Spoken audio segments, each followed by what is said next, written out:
नमस्कार दोस्तों, हमारे चैनल ज्ञान सागर में आपका स्वागत है। तो लास्ट वीडियो में हमने आपको जीव द्रव्य और लवक बताया था। तो आज हम आपको इस वीडियो में गोल्जी का बताएंगे सबसे पहले, फिर उसके बाद जैसे हमारा क्रम बनेगा वैसे हम आपको बता देंगे। तो चलिए ज़्यादा टाइम ना गवाते हुए क्लास को स्टार्ट करते हैं।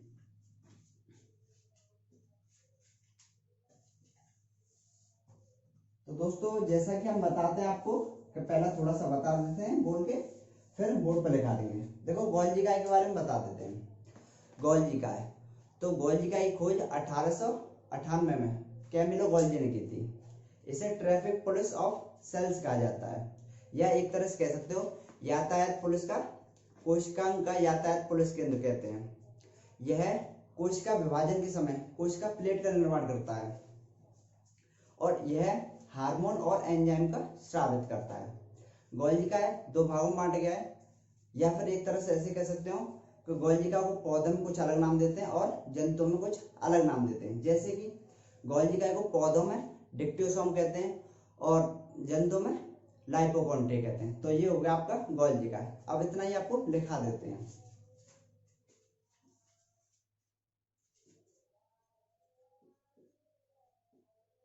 गोल्जी काय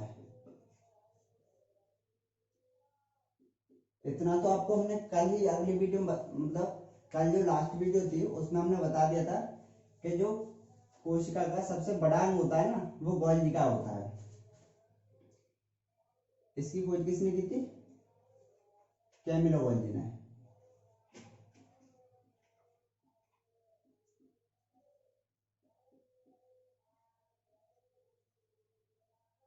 इसकी खोज कैमिलो गोल्जी ने की थी।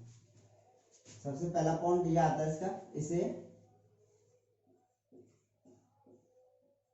ट्रैफिक पुलिस ऑफ सेल्स कहा जाता है।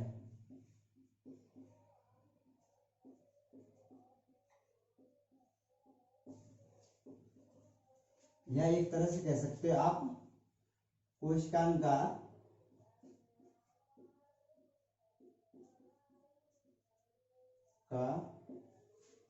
यातायात पुलिस केंद्र।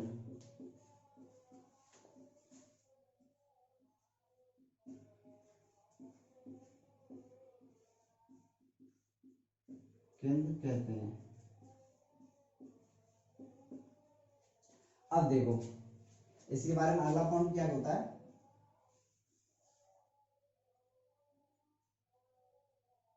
यह कोशिका विभाजन के समय कोशिका प्लेट का निर्माण करता है। प्लेट का निर्माण करता है।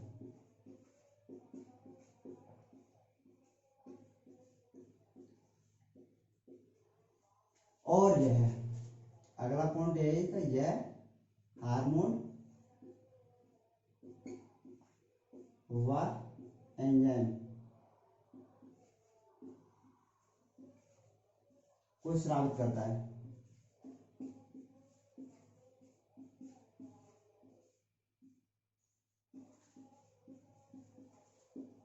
और एंजाइम को स्रावित करता है। अच्छा, इसे मैंने आपको बताया था कि इसे दो प्रकार का होता है, यानी कि एक तरह से कह सकते हैं आप इसे पौधों में अलग नाम दिया जाता है और जंतुओं में अलग नाम दिया जाता है। जैसा कि हम आपको बता देते हैं, इसे पौधों में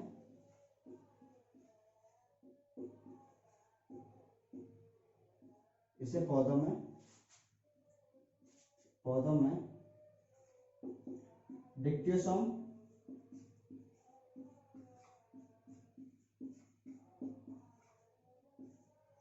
और जंतुओं में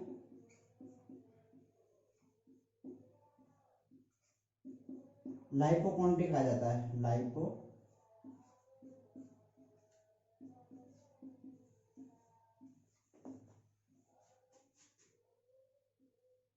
कहा जाता है। तो ये हुआ आपका गोल्जी का कंप्लीट। अब थोड़ा सा बता देते हैं आपको, थोड़ा सा क्या पूरे बता देते हैं अंतःप्रदप जालिका के बारे में। तो अंतःप्रदप जालिका इसकी खोज केआर पोर्टर ने की थी, लेकिन केआर पोर्टर ने की थी, लेकिन इसका कार्य क्या होता है, यह कोशिका में कंकाल के रूप में कार्य करती है। मैंने उस दिन आपको बताया था, एक विम का एग्जांपल देके बताया था, तो वही चीज है। यह कोशिका में कंकाल के रूप में कार्य करती है। चलो लिखा देते हैं अंतःप्रदप जालिका।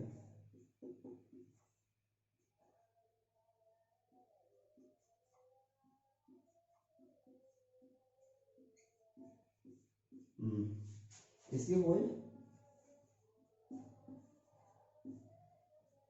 केआर पोर्टर ने की थी। तो ये होगा। अब इसका जो कार्य होता है वो बता देते हैं। कार्य यह कोशिका में कंकाल के रूप में कार्य करती है, कंकाल के रूप में कार्य करती है।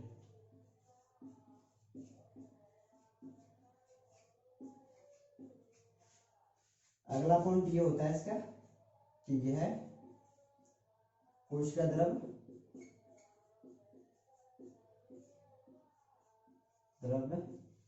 और केंद्र द्रव्य के बीच संबंध स्थापित कर दिया, के बीच संबंध स्थापित कर दिया।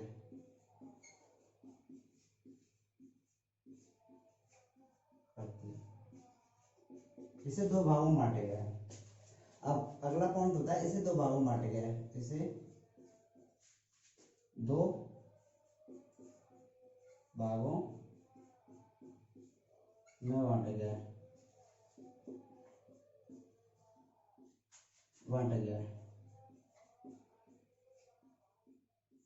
एक होता है, देखो एक होता है चिकनी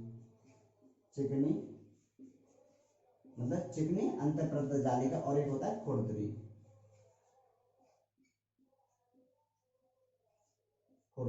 अब देखो इनमें थोड़ा सा डिफेक्ट है, देखो थोड़ा सा डिफरेंस है कि जो इस चिकनी होती है इसमें राइबोसोम, जो कि प्रोटीन की फैक्ट्री कहते हैं हम, जो राइबोसोम होता है उपस्थित नहीं होता, लेकिन खुरदरी में उपस्थित होता है। राइबोसोम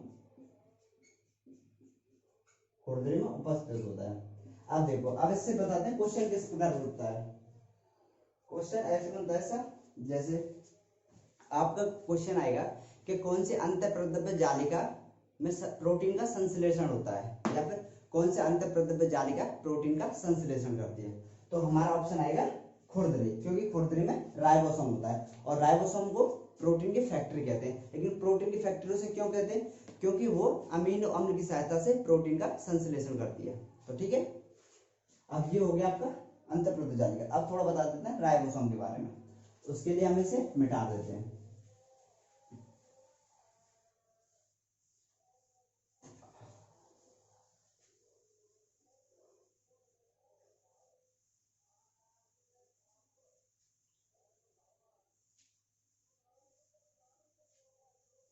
अब देखिए, मैंने बताया था कि इससे क्या क्वेश्चन होता है। पहले तो क्वेश्चन लिखा देते हैं जो अक्सर पूछ लिया जाता है।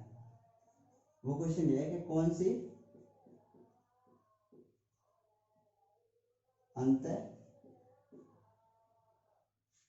अंतःप्रदप जालिका प्रोटीन का संश्लेषण करती है,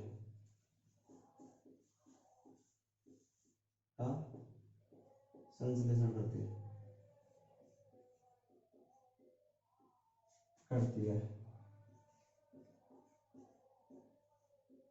तो आपका ऑप्शन में आएगा, ऑप्शन तो कहीं आएंगे, लेकिन जो सही ऑप्शन होगा वो होगा खुरदरी, ये सही होगा। अब ये होगा हमारा, हमने आपको अंतःप्रोद्दीपक जालिका करा दिया। अब थोड़ा सा कराते हैं आपको राइबोसोम। राइबोसोम से ज्यादा क्वेश्चन नहीं आता, लेकिन एक ही क्वेश्चन आता है उसका कि किसे प्रोटीन की फैक्ट्री कहा जाता है। अब उसमें आपको कई ऑप्शन आएंगे, जैसे कि लाइसोसोम भी रख दे, माइटोकॉन्ड्रिया भी रख दे और राइबोसोम भी रख दे, तो आपका राइबोसोम सही होगा। राइबोसोम।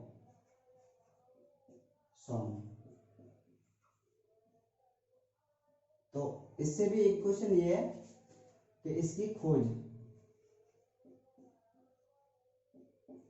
पैलेड ने की थी, पैलेड, इसी खोज पैलेड ने की थी। यह कार्य, इसका कार्य क्या देखो, यह अमीनो अम्ल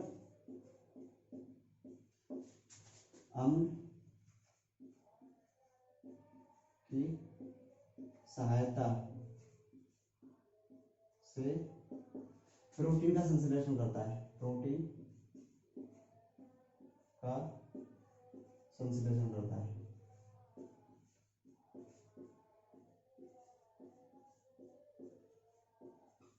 यह राइबोसोम होता है जो अमीनो अम्ल की सहायता से प्रोटीन का संश्लेषण करता है। जैसा कि हमने बताया था अभी थोड़ी देर पहले बताया था कि कौन सी अंतःप्रोद्दीपक जालिका, कौन सी अंतःप्रोद्दीपक जालिका प्रोटीन का संश्लेषण करती है। तो सीधी सी बात है, जिसमें राइबोसोम होगा वही अंतःप्रोद्दीपक जालिका प्रोटीन का संश्लेषण करेगी।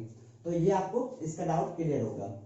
अब इसका एक ऑप्शन हमने, जो एक पॉइंट था वो हमने उसी दिन बताया था कि गोल्जिका और राइबोसोम, इन दोनों के बारे में बताया था कि कोशिका का सबसे बड़ा अंग कौन सा होता है और सबसे छोटा अंग होता है। तो सबसे छोटा कौन सा होता था, वो राइबोसोम होता है। यह कोशिका का सबसे छोटा कोशिका अंग है। तो ये मतलब ये क्लियर हो गया है ना। तो अब बात करते हैं हम लाइसोसोम के बारे में। देखो लाइसोसोम क्या होता है, इसकी खोज डी दुबे ने की थी। यह पाई जाती है कहाँ पे पाई जाती है, ये हमारे कुछ अंगों में पाई जाती है, जैसे कि हमारे मस्तिष्क हुआ, गुर्दा हुआ, और हमारे अग्नाशय हुआ, और हमारे एक होती है थायराइड ग्रंथि जो कि हमारे गले में होती है, आदि में पाई जाती है। और इसे हम आत्महत्या की थैली कहते हैं। लेकिन आत्महत्या की थैली क्यों कहते हैं, क्योंकि यह भूख लगने पर फट जाती है और फट के फैल जाती है और ये कोशिका का विभाजन कर देती है। तो इतना जो कुछ बताया उसे हम आपको लिखा देते हैं।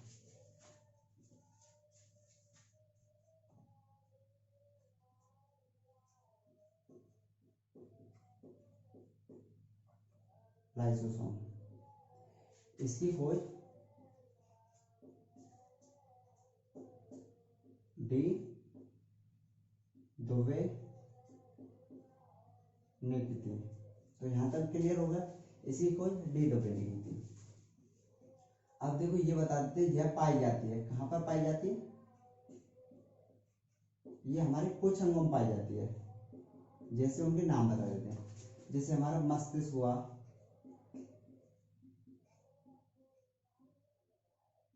और हमारे यकृत हुआ, गुर्दे, थायराइड ग्रंथि,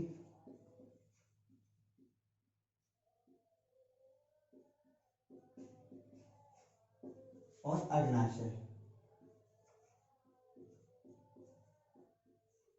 आदि में पाई जाती है। तो ठीक है, अब इसका लास्ट एक पॉइंट ये भी कहता है कि लाइसोसोम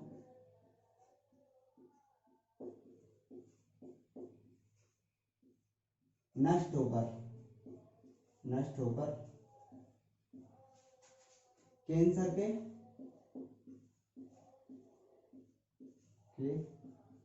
निर्माण में सहायता करती है,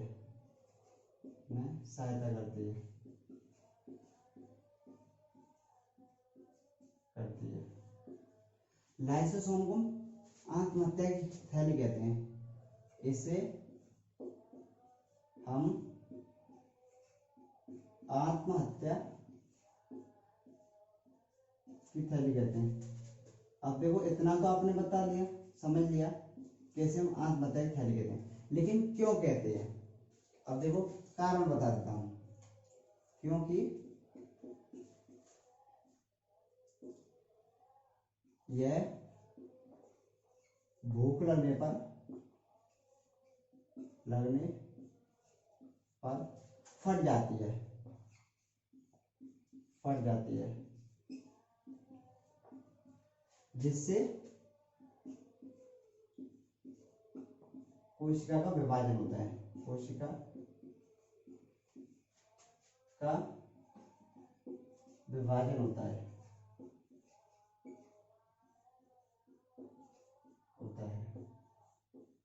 जिससे कोशिका का विभाजन होता है। तो इतने क्वेश्चन लाइसोसोम से वन हैं जो कि हमने आपको लिखा दिए हैं। अब आगे देखिए, आगे बताते ऐसे एक आप एक ले लो लाइसोसोम है। अब देखो भूख लगने पर फट जाती है, तो ये अपने चारों ओर ऐसे टुकड़ों में बढ़ जाती है। तो चारों टुकड़ों में बढ़ जाएगी, जैसे ऐसे ऐसे करके टुकड़ों में बढ़ जाएगी, तो ये क्या है, कोशिका का विभाजन हो जाएगा। बस इतना सही। आपको ये जो लाइन हमने बताई है आंत बताई थैली, ये भूख लगने पर फट जाती है, तो फट जाती है तो ये अलग अलग टुकड़ों में बढ़ जाती है, तो यही कोशिका का विभाजन होता है। ठीक है, तो देखिए अब बात करते हैं हम आपको माइटोकॉन्ड्रिया की। तो माइटोकॉन्ड्रिया के बारे में जो भी क्वेश्चन बताएंगे, जो भी क्वेश्चन मतलब बनते हैं वो हम सारे बताएंगे। तो माइटोकॉन्ड्रिया का पहला क्वेश्चन होता है कि उसकी खोज किसने की। तो उसकी खोज की थी कलिंगर ने, और उसको जो माइटोकॉन्ड्रिया नाम दिया था वेंड्रा ने दिया था। अब माइटोकॉन्ड्रिया का इससे ऊर्जा का पावर हाउस कहते हैं। लेकिन पावर हाउस क्यों कहते हैं, क्योंकि सभी पदार्थों का ऑक्सीकरण इसी में होता है, और इसमें जो ऊर्जा प्राप्त होती है वो एटीपी के रूप में प्राप्त होती है। और एक क्वेश्चन लास्ट ये बनता है कि क्रेब्स चक्र की प्रक्रिया कहाँ पर पूरी होती है, तो वो होती है माइटोकॉन्ड्रिया। तो अब आपको ये लिखा देते हैं हम, चलिए देखते हैं। इसे थोड़ा सा मिटा देते हैं और इसके नीचे बता देते हैं। अब देखो माइटोकॉन्ड्रिया,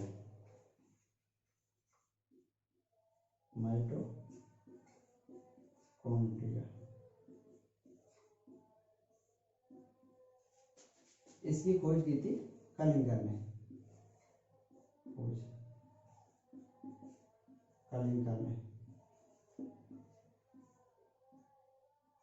इसकी खोज कलिंगर ने की थी, और जिसे माइटोकॉन्ड्रिया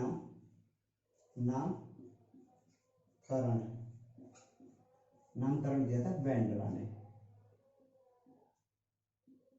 ये वैज्ञानिक था, वेंड्रा ने इसका नामकरण किया था। तो अब इसका एक पॉइंट ये बनता है कि इसे कोशिका का पावर हाउस कहते हैं,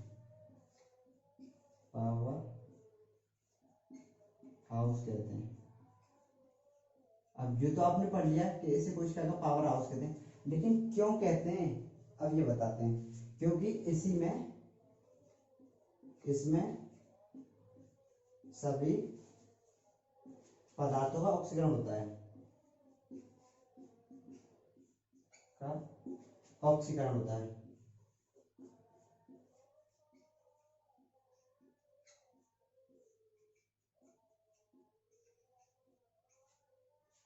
इसमें ऊर्जा एटीपी के रूप में प्राप्त होती है,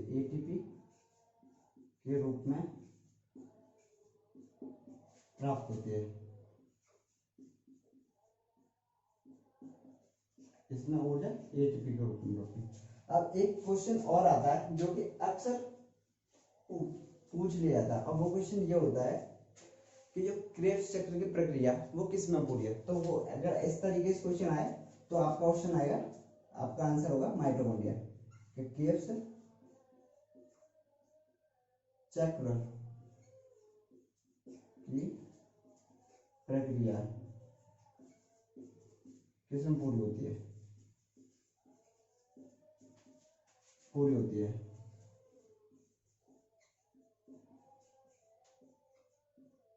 तो आपका आंसर रहेगा माइटोकॉन्ड्रिया। कॉन्क्लियर। तो ये हो गया आपका माइटोकॉन्ड्रिया कंप्लीट। तो दोस्तों आज की वीडियो को हम यहीं पे विराम देते हैं। वीडियो कैसी लगी ये हमें कमेंट सेक्शन में बता सकते हैं, और अगर आपके मन में कोई भी डाउट हो, कोई भी हमसे क्वेश्चन हो, तो आप हमें बता सकते हैं कमेंट सेक्शन में, ताकि हम आपको अगली वीडियो में उसका सॉल्यूशन दे सकें। Thank you.